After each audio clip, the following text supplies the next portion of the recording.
예, 오늘은 우리 요한복음 6장 30절에서 40절 말씀을 가지고 이 생명의 떡이라는 제목으로 하나님의 말씀을 나누려고 합니다.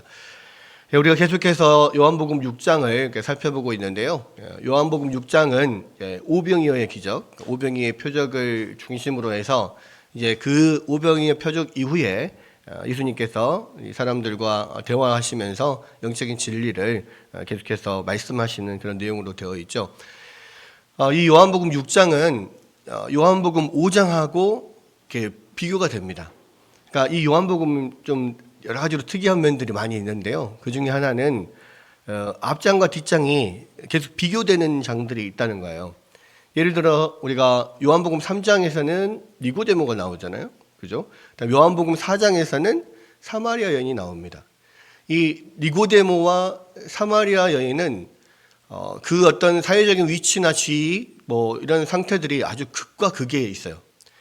니고데모는 그 당시의 유대인들 중에서 가장 존경받는 이 산헤드린 공회원 중에 하나였고 또 말씀을 연구하는 학자였고 굉장히 사회적 지위가 높은 사람이었습니다.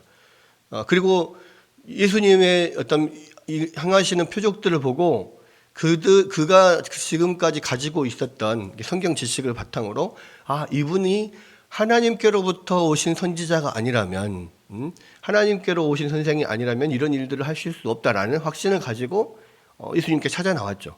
그러나 대낮에 나오지 못하고 밤중에 예수님을 찾아와요. 그것은 아직도 어떤 자기의 어떤 지위나 그런 사회적 위치로 봤을 때 자기가 예수님을 그렇게 찾아오는 것이 조금 다른 사람들한테 눈에 띄지 않았으면 하는 마음들이 있거든요.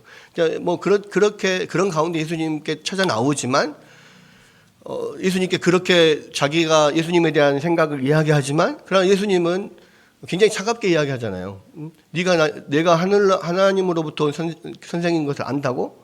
아니야. 사람이 거듭나지 않으면 아무도 하늘나라에 갈 수 없고 하나님 볼 수 없어. 이렇게 이야기를 하잖아요. 굉장히 좀 매몰차게 말씀을 하시면서 영적인 진리에 대해서 또 거듭남이라는 게 뭔가 말씀을 하십니다. 요한복음 4장에서는 수가성에 있는 사마리아 여인이 나와요. 근데 이 사마리아 여인은 이 니고데모하고 또 완전히 반대, 극과 극의 위치에 있는 아주 낮고 천한 위치에 있는 사람이고, 유대인들로부터 그 천대시 받는 사마리아인일 뿐만 아니라 그때 당시에 이 사마리아인 중에서도 여자들은 거기 사람 취급을 거의 못 받던 그런 시대잖아요. 근데 그 사마리아 여인 중에서도 또 여자예요. 근데 여자 중에서도 이 남편이 5명이나 있었고 지금 같이 살고 있는 사람도 남편이 아닌 그렇게 성적으로 여러 가지 결혼을 많이 하면서 뭐 여러 가지 성적으로 뭐 문란한 여인으로 그렇게 취급을 받던 사람들이 손가락질을 받던 그런 사람이에요. 그러니까 이 사마리아 여인은 아주 또 사회적인 지위로 봤을 때 가장 천하고 낮은 곳에 있는 그러한 존재죠. 이 두 사람이 비교가 대조가 됩니다. 그런데 그 사마리아 여인에게는 또 예수님이 일부러 찾아가셔요. 그러니까 원래 유대인들은 이 예루살렘 유대 지역에서 있다가 갈릴리로 올라갈 때 이 사마리아를 통과하지 않으려고 요단강을 건너서 반대편으로 돌아가지고 이렇게 갈릴리로 가거든요. 왜냐하면 이 사마리아라고 하는 곳이 아수르에 의해서 북이스라엘이 망하면서 혼혈 정책에 의해서 거기서 거의 피가 섞인 사람들이 있고 그래서 그 땅은 부정하다고 생각합니다. 유대인들은 부정한 것에 닿거나 부정한 사람을 만나면 자기도 부정해진다고 생각을 해요. 그래서 사마리아 쪽으로는 아예 발길을 하질 않습니다. 근데 예수님은 이례적으로 이 사마리아 땅을 거쳐서 갈릴리로 바로 올라가세요. 그리고 그것도 보통 유대인들은 낮에는 그렇게 이동하지 않아요. 왜냐하면 햇빛이 너무 강하니까. 그래서 조금 선선한 오후나 저녁이 이동한다거나 오전 중에 이동한다거나 이렇게 되는데 그 정오의 사마리아 수가성에서 그 여인을 만나시잖아요. 그때까지 예수님이 제자들과 함께 열심히 그 길을 올라와요. 왜 그렇게 하셨냐면 예수님이 그 사마리아 수가성 그 여인을 만나기 위해서 그렇게 하신 거예요. 왜냐하면 그 여인이 그렇게 가장 비천한 가운데 있고 동네 사람들한테도 손가락질 받는 여인이기 때문에 사람들을 만나는 게 싫어요. 그래서 가장 사람들이 나오지 않는 햇빛이 쨍쨍 내리쬐는 정오에 물을 기르러 오는 거예요. 대부분 여인들은 다 저녁쯤에 저녁 식사하기 전에 물을 기르러 오거든요. 거기 여기 수가성에 그 우물가에 모여가지고 막 이런저런 막 이야기하고 수다도 떨고 막 그렇게 하면서 그렇게 물을 뜨러 온단 말이에요. 근데 이 여인은 그 사람들 피하기 위해서 그 사람들 시선에서 피하기 위해서 정오에 물을 뜨러 오는 겁니다. 근데 그 시간에 맞춰서 예수님께서 올라가시기 위해서 그렇게 올라가신 거예요. 그리고 그 사람을 만납니다. 이 3장과 4장은 두 사람도 완전히 비교가 되고요. 예수님께서 대하는 태도도 완전히 비교가 돼요. 니고데모에게는 오히려 차갑게 되어 있잖아요. 근데 이 가장 비천한 곳에 있는 이 수가성 여인에게는 일부러 찾아가시고 일부러 말을 걸시고 일부러 진리에 대한 말씀을 하시는 거예요. 네가 내가 누군지를 알았더라면 나에게 이 물을 달라고 했을 것이다 라고 하면서부터 그 영적인 진리를 풀어내시잖아요. 그런 걸 통해서 이 3장과 4장은 계속해서 그런 구원의 진리에 대해서 영적인 진리에 대해서 비교해서 이렇게 이야기를 합니다. 마찬가지로요. 5장과 6장도 역시 비교가 되어 있어요. 요한복음 5장에 나오는 사건이 뭐냐면 이 베데스다 연못가에서 38년 된 병자를 고쳐주시는 사건입니다. 그리고 6장에서는 오병이어 사건이 나오죠. 근데 이 두 개의 사건도 이 어떤 구원론의 관점에 있어서 되게 비교 대조가 되는 거예요. 그러니까 베데스다 연못가에 38년 된 병자를 고치실 때 예수님은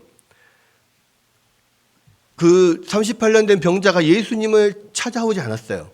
왜냐하면 찾아갈 수도 없죠. 움직일 수가 없으니까. 그러니까 움직일 수가 없으니까 베데스다 연못에 모든 방법을 다 동원해서 치료를 해보려고 했는데 안 됐단 말이에요. 마지막 최후의 방법은 뭐냐면 베데스다 연못에서 언젠가 한 번씩 물이 동할 때마다 맨 먼저 들어가는 사람은 어떤 병이든 낫는다는 어떤 전설이 있었어요.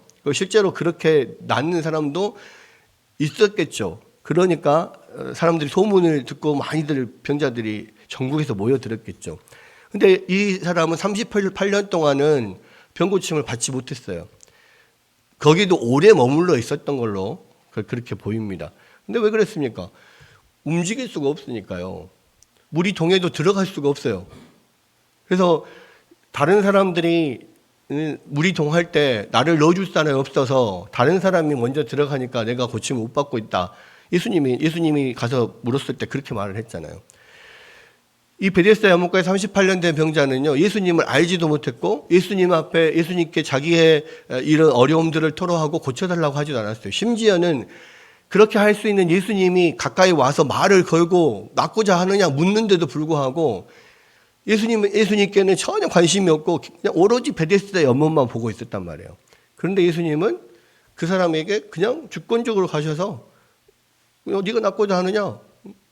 이 자리를 들고 일어나라. 바로 고쳐주셔요. 그건 뭘 뜻하냐면 하나님께서 우리를 구원하실 때 무조건적 선택을 하신다는 거예요. 우리가 이제 많은 이 성경에 나오는 구원의 진리들이 있잖아요. 그 사람은 예수님께서 그 많은 베데스다 연못에 있는 사람들 중에 굳이 왜 38년 된 병자에게 찾아갔을까요? 그 사람이 제일 오래 앓고 있어서 그랬을까요? 아니면 제일 낫기가 어려워서 그랬을까요? 아니면은 자기 힘으로 구원할 수 있는, 들어갈 수 있는 방법이 없는 사람이니까 그랬을까요? 아니요. 그냥 찾아가신 거예요. 아무 이유가 없습니다. 그러니까 하나님의 선택에는요, 그 선택 받은 사람에게 어떤 이유가 있는 게 아니에요. 하나님께서 하나님의 물론 선하신 능력으로 또 모든 것을 아시는 그 하나님께서 가장 적합하게 하나님께서 원하시는 자를 택하셔서 구원을 하시는 건데요. 근데 그것에 대한 이유를 구원받은 자나 우리들이 피조물 입장에서는 아무도 그것에 대해서 하나님 이래서 그랬을 것이다 인과관계를 찾을 수가 없어요. 그래서 우리가 하나님께서 인류를 구원하시는 것은 모든 사람을 다 구원하시는 게 아니에요. 하나님께서 처음부터 태초부터 택하신 자를 하나님께서 구원을 하시는데 그 하나님 택하심에는 아무런 조건이 없어요. 하나님의 선하신 뜻 안에서 하나님의 주권대로, 하나님의 마음이죠. 하나님 마음대로 선택을 하셔서 구원을 하시는 거예요. 근데 그것은 전혀 불합리하거나 불공평하지 않아요. 왜냐하면 모든 사람들은 하나님이 구원해 주지 않으면 이미 다 그 죄로 인하여서 아담의 죄 이후에 모든 사람이 타락했었기 때문에 모든 사람들이 다 지옥에 떨어지는 걸로 이미 끝났단 말이에요. 근데 그 가운데서 하나님께서 몇몇을 그냥 하나님의 주권적 뜻대로 선택해서 구원하시는 거예요. 그러니까 그것은 하나님의 그냥 선하심을 보여주는 거죠. 근데 거기에 대해서 왜 저 사람은 구원해주고 나는 구원해주지 않습니까? 왜 나는 구원해주고 저 사람은 구원할 만한데 왜 안 해줍니까? 이렇게 피조물이 그렇게 반론할 수 없다는 말이에요. 이 베데스다 연못가에 38년 된 병자를 예수님께서 선택하셔서 가서 고쳐주신 것도 그가 예수님을 알기를 했습니까? 예수님께 부탁을 했습니까? 아무것도 바라지도 않았어요. 직접 가서 예수님이 낫기를 원하느냐 했는데도 불구하고 예수님은 전혀 생각지도 않았는데 그냥 예수님이 주권적으로 선택해서 고쳐주셨다고요. 이게 요한복음 5장에 나오는 하나님의 주권적인 무조건적인 선택의 그런 구원의 진리를 알려주는 겁니다. 근데 반면에 요한복음 6장에는 또 다른 면이 나와요. 그러니까 요한복음 5장에는 예수 그리스도의 어떤 신성적인 면이 나와 있다면, 하나님으로서 주권적인 선택을 보여주고 있다면, 요한복음 6장에는 이제 예수님의 인성적인 면이 나와요. 구원에 관련돼서. 그래서 결국 6장에서 시작되는 것은 뭡니까? 오병이어의 기적으로 시작을 하잖아요. 오병이어의 기적은 뭐예요? 사람들에게 그 배고픔을 해결해 줄 수 있는 아주 물고기 보리떡 5개와 물고기 2마리를 가지고 그 남자만 5,000명, 여자나 아이까지 합치면 10,000명, 20,000명 되는 사람들을 다 먹이셨어요. 왜냐하면 그들이 밤 늦게까지 오랫동안 예수님과 함께 있었는데 그들이 배고픈 것을 다 아시거든요. 근데 이 호숫가에 아무것도 없는 그런 상황에서, 허허벌판에 아무것도 없는 상황에서 이들을 먹이려면 얼마나 많은 떡이 있어야 될지 몰라요. 당장 해결할 수가 없는데 이 사람들은 지금 쫄쫄 배가 고파가지고 굶어가지고 배가 많이 고픈 상황이에요. 그냥 이대로 이제 해가 진다고 해서 집으로 돌아가다가 기진해서 쓰러질 것 같고, 예수님께서 그런 거 보시기에 마음이 안타까우셨어요. 그래서 그들의 육체적인 피로를 채워주시는 거죠. 오병이어 사건을 통해서 그들을 배불리 먹이셨습니다. 그런데 항상 요한복음에서는 어떤 사건이 있고 그 사건을 이게 어떤 하나의 소재로 해서 예수님께서 하시고자 하는 말씀들을 하시거든요. 근데 이제 지금 요한복음 6장에서 계속 살펴보고 있는 것은 뭐냐면, 이 오병이어 사건을 통해서 사람들은 이분이 정말 세상에 오실 그 선지자구나. 그러니까 모세와 같은 선지자. 모세와 같은 선지자가 올 거라고 성경에서 예언이 됐단 말이에요. 그리고 그 모세와 같은 선지자가 바로 다시 오실 그분이 바로 그리스도다. 많은 선지자들이 그렇게 이야기를 했어요. 근데 이 오병이어 사건을 보고 사람들이 이분이 참으로 세상에 오실 그 선지자구나, 모세와 같은 선지자구나 확신을 했습니다. 왜 확신을 했을까요? 랍비들이 구약성경을 해석을 하면서요, 모세와 같은 선지자가 오시면 어떤 일이 일어날까 자기들 나름대로 해석을 했어요. 근데 그 해석의 대부분이 어떤 거였냐면, 모세와 같은 선지자 메시아가 오시면 모세가 40년 동안 광야에서 하늘에서 만나를 내려서 먹였던 것처럼 너희가 일하지 않고도 배불리 먹을 수 있는 세상이 올 것이다. 이렇게 해석을 했다고요. 그래서 모세와 같은 선지자가 오면 너네들은 모세가 40년 동안 이 세상 만나를 내려서 먹였던 것처럼 모세와 같은 선지자니까 그렇게 너희들을 먹일 그런 사람이 올 거다고 그렇게 해석을 했었어요. 그러니까 그런 해석을 듣고 있던 사람들이 예수님이 오병이어 이 작은 어린아이의 도시락을 가지고 그 많은 사람, 10,000명, 20,000명 되는 사람들을 먹이는 것을 보니까 마치 하늘에서 만나를 내려서 이스라엘 백성들을 먹였던 그 모세 같다는 생각을 한 거죠. 그래서 예수님을 세상에 오실 그 선지자구나 이렇게 생각을 하고 지금 이 예수님께 나온 거예요. 여러분 5장하고 6장이 지금 비교가 된다 그랬잖아요. 5장에서는 예수님이 아무것도 예수님을 알지도 못하고 구원받고자 하는 아무런 마음도 없는데 직접 찾아가셔서 그냥 구원해 주셨어요. 6장에서는요. 예수님이 찾아가지 않아요. 사람들이 찾아옵니다.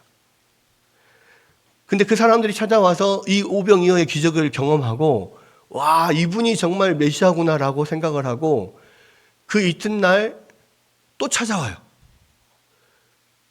사실은 이제 오병이어의 기적의 현장에서는 예수님이 떠나서 지금 가버나움으로 오셨어요. 근데 가버나움까지 이 사람들이 다 쫓아와서 다시 예수님 앞에 막 와서 이야기를 하는 거예요.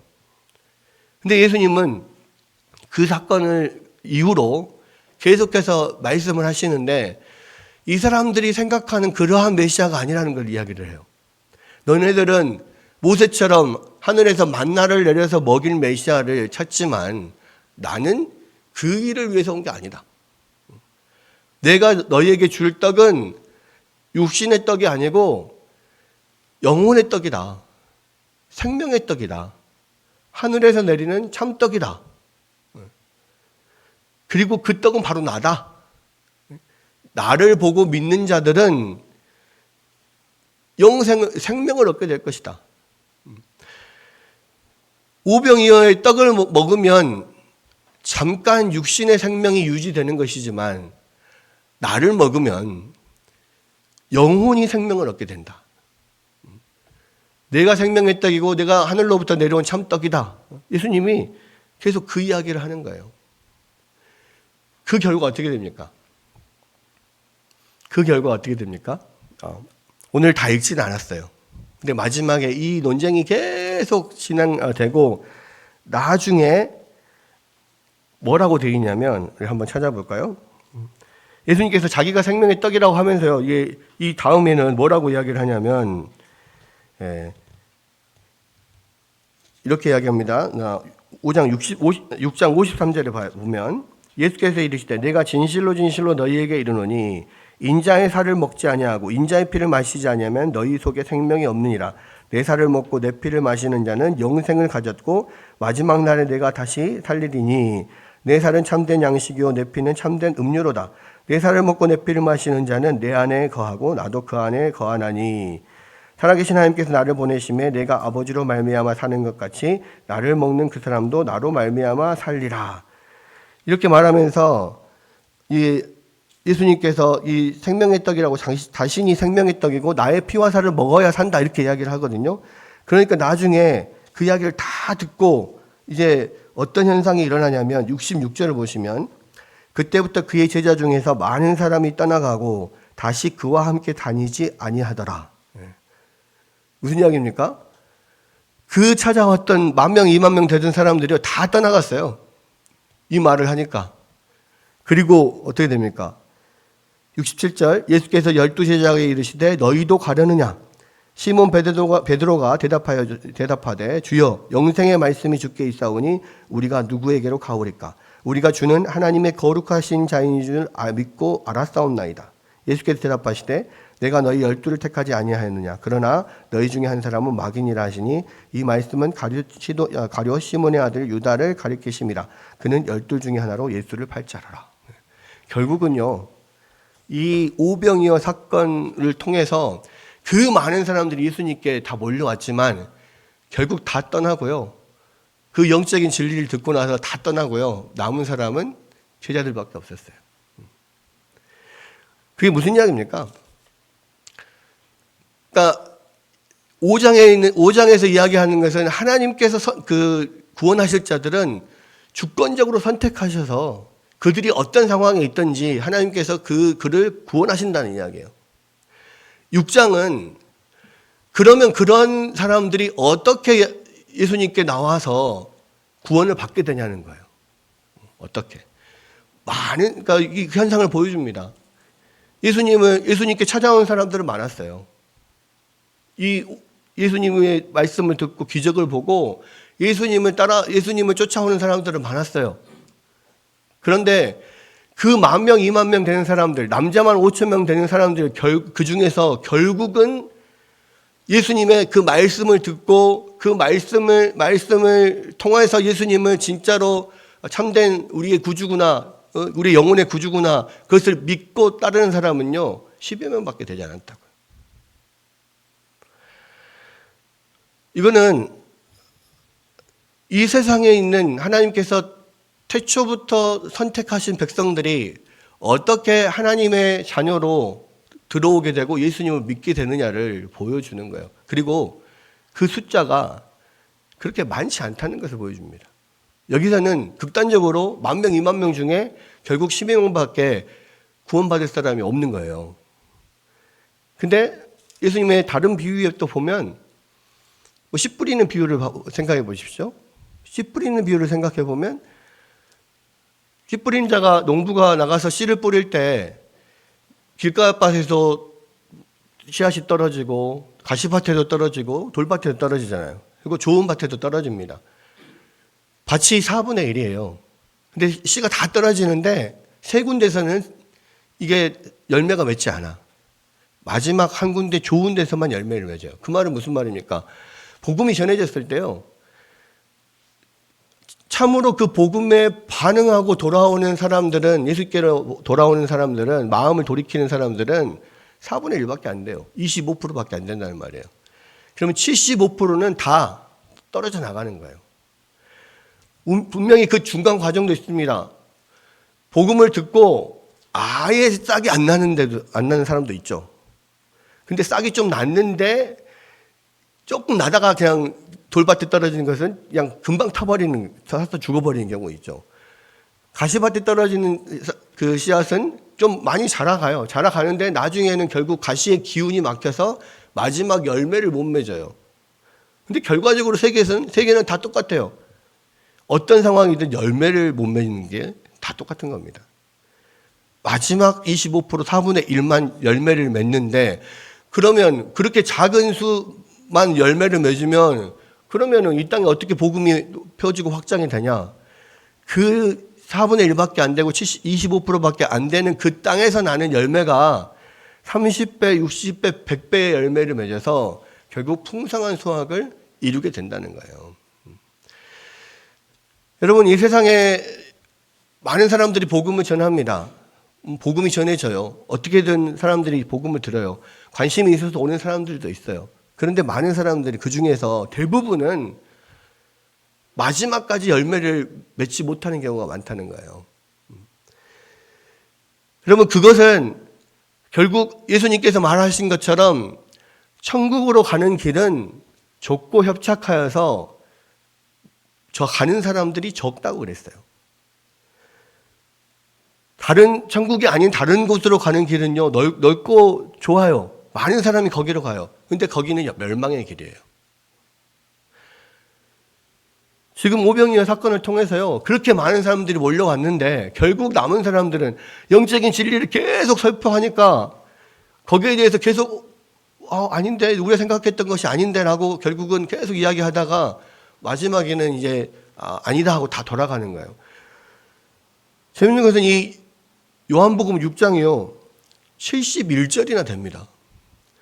그러니까 엄청나게 많은 예수님이 그 사람들하고 엄청나게 많은 이야기를 해요. 그런데 그 이야기를 계속 듣다 보면 이건 뭐 다람쥐 쳇바퀴 도는 것 같아. 계속 걷돌아요. 예수님이 하시는 말씀은 분명히 너희가 썩을 양식을 위해서 일하지 말고 영원토록 있는 양식을 위해서 이야기하라. 일을 해라. 나는 너희들에게 영원한 양식을 주기 위해서 왔다. 영원한 생명을 주시기 위해서 왔다. 영적인 이야기를 계속 하는데 사람들은 자꾸 그것을 이해하지를 못해요. 그리고 자기의 육신적인 생명을 유지하는 그런 이 땅의 양식만을 자꾸 관심을 가지고 있는 거예요. 여기서도 보면 오늘 읽은 말씀 가운데도 이 사람들은 예수님이 아무리 영적인 진리를 말을 해도요, 계속 자기 생각만 주장해요. 그러니까요. 하나님으로 하늘로부터 오신 그 세상에 오신 그 선지자 맞는 것 같은데요.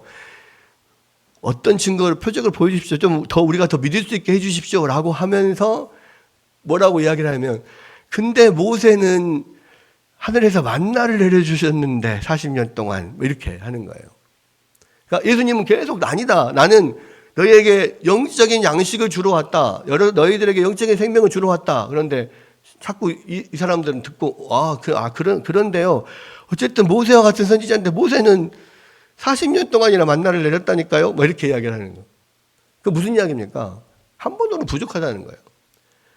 자, 오병이어 기적을 보면서 이 예수님이 모세와 같은 선지자구나라는 것은 이제 어떤 알았어요. 근데 확신을 가지려면 모세는 40년이나 만나를 내렸는데 한 번 가지고 됩니까?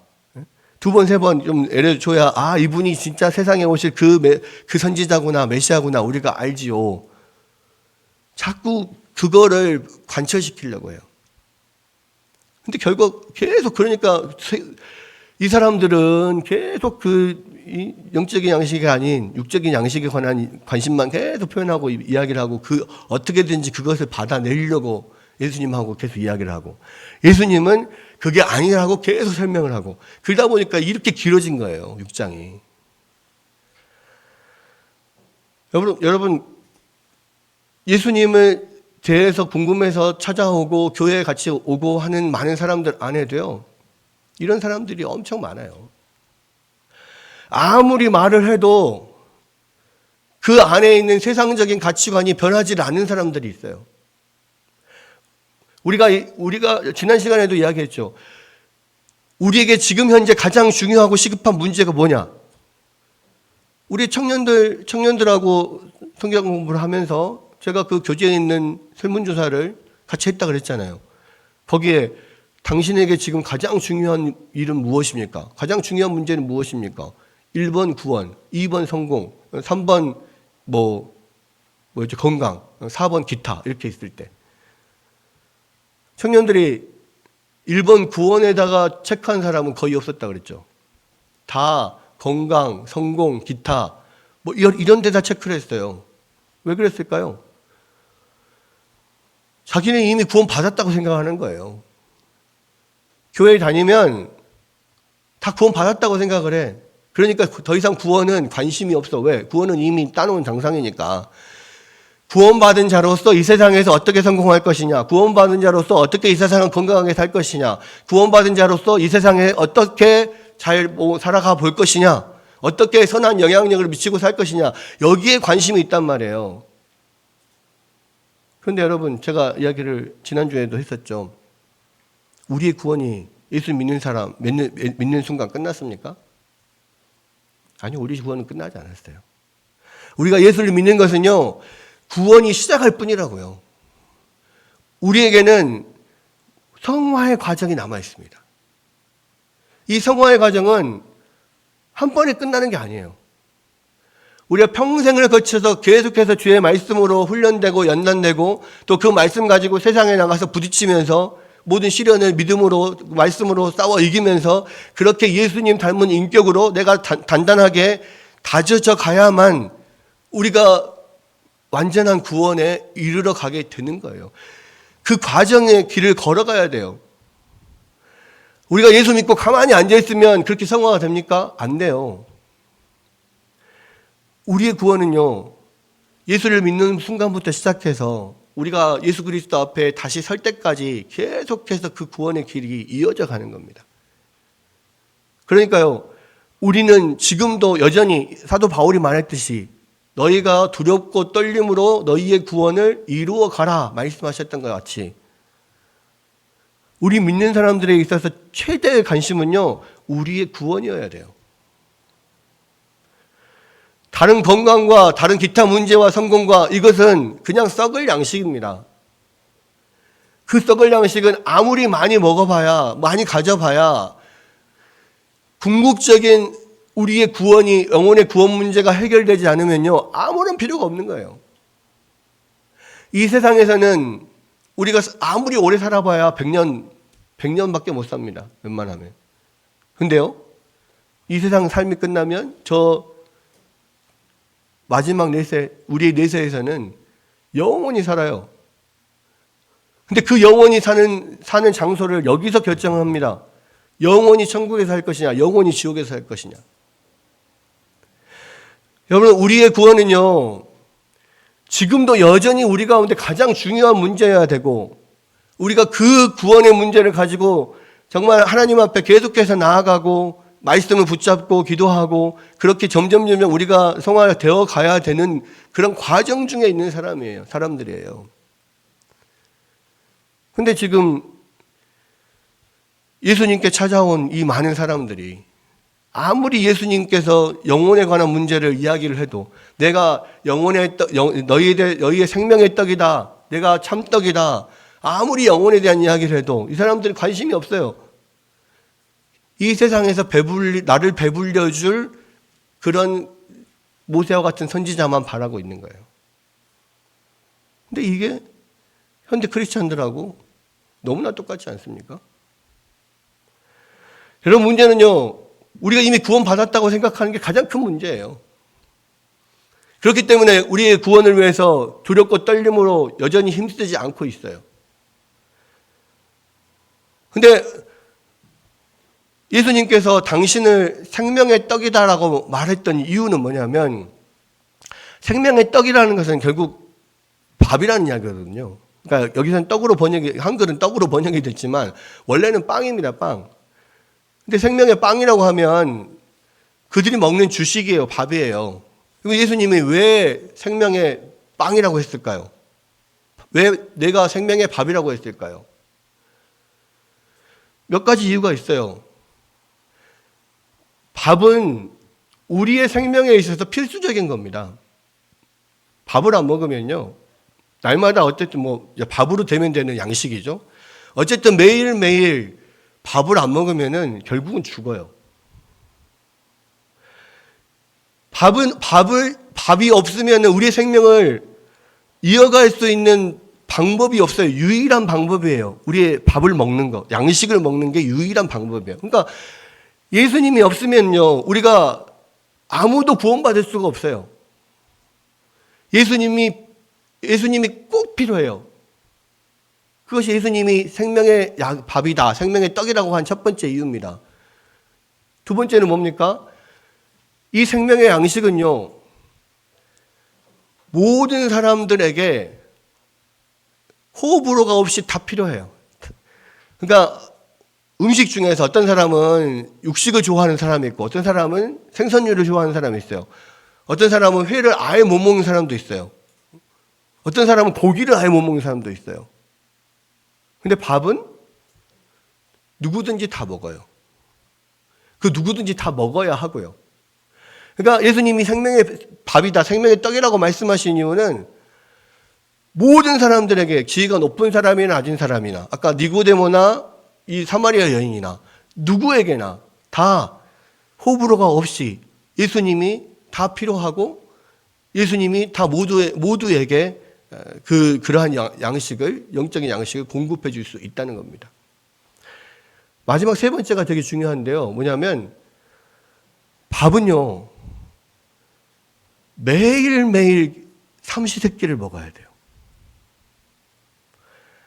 하루에 한 끼만 먹고 살아도 나는 살 수 있습니다. 물론 그렇게 살 수 있죠. 그런데 건강하게 살지는 못해요. 근데 아니면 나는 일주일에 한 끼만 먹어도 됩니다. 그런 사람 있습니까? 없어요.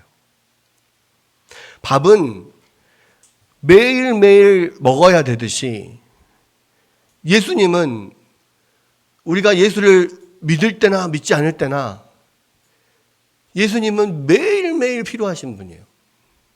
그러니까 우리가 많은 사람들이 그런데 많은 크리스찬들이 그런다니까요. 예수를 믿었다 내가 한번 고백하고 교회를 다니면 그 다음부터는 한번 밥 먹었으니까 쭉 사는 건 줄 알아. 아니요.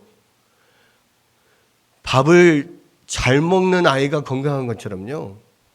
매일매일 꾸준히 하나님의 말씀을 섭취하고 예수님과 늘 만나고 교제하고 하는 사람들이 건강해요. 그리고 그렇게 해야만 영적으로 계속해서 성장해 나갈 수가 있는 거예요.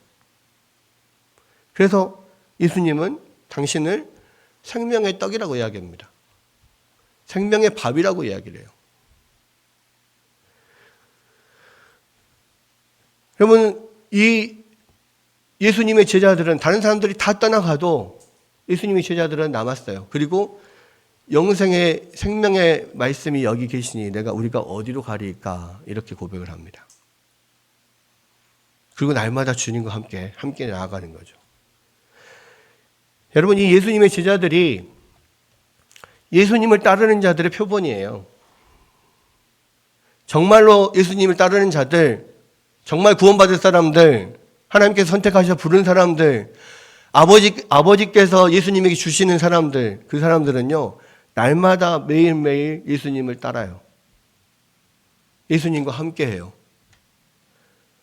한번 오병이어의 기적을 맛봤다고 해서 그 다음부터는 그냥 떠나버리는 그런 사람들은 하나님이 선택한 자가 아닌 거예요. 여러분, 그래서 우리는 이 시대에 우리가 이 예수님의 제자로 또 크리스찬으로 살고 있는 우리는요, 이 말씀을 잘 기억하고 생각해야 돼요. 내가 진짜 예수님의 제자로 내가 정말 태초부터 선택받고 구원받은 사람들이고 그렇게 해서 아버지께서 보내신 자들이라면 우리는 반드시 날마다 이 생명의 양식을 먹어야 되고 생명의 떡인 주님을 가까이 해야 돼요. 그렇게 교제해야 돼요. 그래야만 거기서 우리 안에서 참된 생명이 우리 가운데 주어지고 우리가 그 안에서 살 수가 있는 겁니다. 여러분, 이 말씀을 오늘 기억하면 좋겠습니다. 과연 우리는 그 생명의 떡인 예수님을 정말로 날마다 함께 하고 있는지. 그리고 이 세상 많은 사람들이 그렇게 잠깐 관심을 가졌다가 예수님을 떠난다고 할지라도 내가 끝까지 영생의 말씀이 여기 계심에 우리가 어디로 가리까 주님을 붙잡고 나아갈 수 있는지. 바로 그렇게 주님을 따르는 자들만이 결국은 아버지께서 예수님께 보내신 자들이에요. 여러분, 우리가 예정론을 생각하면서 늘 잘못 적용을 합니다. 예정론이라고 하는 것은 태초부터 구원받을 자를 하나님이 선택하셨다 그랬잖아요. 그럼 그 선택하는 사람들을 우리가 어떻게 아느냐? 우리는 그것을 잘못 적용해서 저 사람이 하나님을 선택받았다면 어떻게든 예수님을 믿을 거고 선택 안 받았으면 뭔 짓을 해도 예수님 안 믿을 거니까 우리는 아무것도 할 일이 없다 이렇게 적용을 한단 말이에요. 근데 그것은 예정론의 취지가 아니에요. 예정론은 결국 우리가 선택받은 것을 어떻게 아느냐면요. 우리가 이 길을 걸어가고 있을 때 다른 사람들 다 떠나도 12제자처럼 영생의 말씀이 여기 계시면 내가 어디로 가리까 예수님을 붙잡고 있을 때 결국 그렇게 왜 우리가 예수님을 떠나지 않고 붙잡고 있느냐? 돌이켜보면 내가 태초부터 선택받은 백성이니까 내가 이 자리에 있구나. 이것에 대해서 느끼고 감사하는 거예요. 여러분의 선택을 여러분 어떻게 확신할 수 있습니까? 여러분이 그 자리에 있을 때예요. 여러분이 날마다 생명의 양식인 예수 그리스도를 붙잡고 가까이 하고 그 안에서 계속해서 그런 영적인 공급을 받고 있을 때 내가 진짜 내가 참된 하나님이 선택하신 백성이구나 그런 것을 깨달을 수가 있어요. 계속해서 큐티를 하라고 하고 생명의 삶 가지고 이러면 큐티를 하라고 하고 또 그 생명의 삶에 대한 날마다 말씀을 또 올리고 설교를 들으라 하고 하는 이유가 뭡니까? 그것들 통해서 내가 예수 그리스도 안에 있음을 확인하라는 거예요. 아무리 믿음 좋은 사람도요, 아무리 건강한 사람도요, 밥 한 끼 두 끼만 안 먹으면은 힘을 못 써요. 근데 우리는 한 끼 두 끼가 아니라 뭐 일주일 한 달을 말씀을 안 먹어도 그냥 사는 것처럼 생각한단 말이에요. 전혀 아닙니다. 여러분의 영혼은 말라 비틀어져 가고 죽어가요. 여러분 생명의 양식 되시는 예수님을 여러분 붙들어야 됩니다. 날마다 예수님과 교제하고 예수님과 함께 있을 때 여러분이 참된 구원받은 백성임을 여러분이 스스로 확신할 수 있을까요? 여러분, 생명의 땅에 계신 예수님을 여러분 붙잡고 정말로 하나님의 백성으로서의 놀라운 그러한 은혜를 늘 누리면서 사는 여러분들 되시기를 주님의 이름으로 축원합니다.